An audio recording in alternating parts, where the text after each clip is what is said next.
Do not turn your steps to pagan territory, and do not enter any Samaritan town. Go rather to the lost sheep of the house of Israel. Lost sheep. There are some cultures, some totalitarian states that look at the global and not at the price of the individual, as though the individual could be sacrificed for something greater. What is a soul? Once sparked in the bosom of the Blessed Trinity, placed in a little body, that soul will never, ever stop being. We cannot hear it after its parting from the body, but it is there. They are there, just as we cannot hear physically the pain of the victim somewhere right now being tortured by another human being. So we cannot hear the pain of a lost soul, the lost sheep. And we are here to make sure it doesn't happen. There are many things that we can do in life, but the bottom line is getting there. Let us never ever forget that, whatever we're caught up in.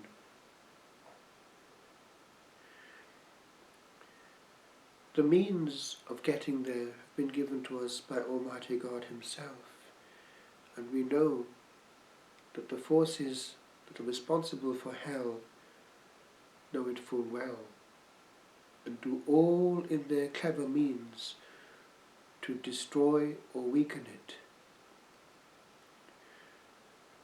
Right now, there is probably more going on behind the scenes than we can possibly imagine. But sometimes we do get little hints, things accidentally leak out. I had here the other day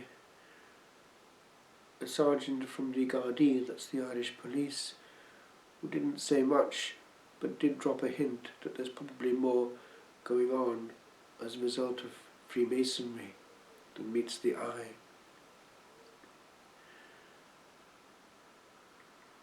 But there are other things also which are somewhat worrying and could be cause for concern if we paid attention to the signals coming out.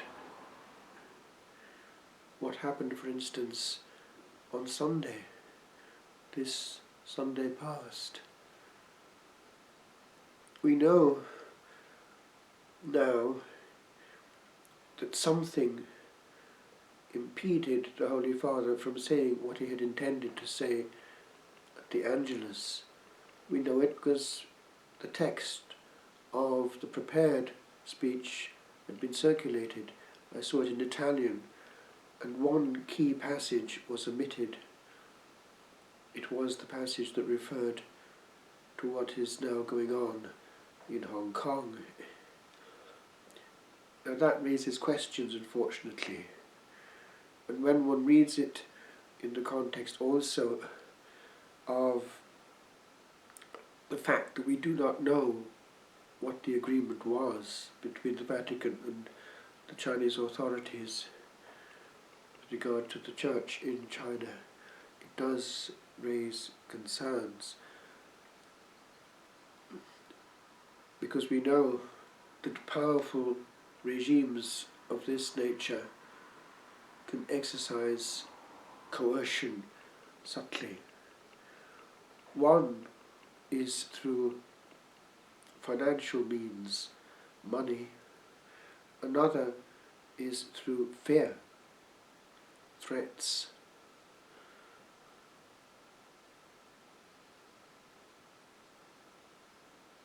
Pius XII has been wrongly blamed for not saying enough during the Second World War. But we know now that he opted not to go as far as he intended to go when he realised that it was going to be counterproductive after what the Bishop of Utrecht had done, because it had a backfiring effect on his own by more pressure on Catholics in those countries. We do not know what is going on, but we need to be aware that it's not just human. Demons are real beings. They want our harm, and they can get it. They can get it more easily now than before, because in the last few generations, people have completely lost the immune system. The antibodies which Catholics normally had are no longer there. And what helps this more than absence from the sacraments? So do you see what may be going on when it becomes very, very difficult to have access to the sacraments for a long time? Beware, there's more going on that meets the eye.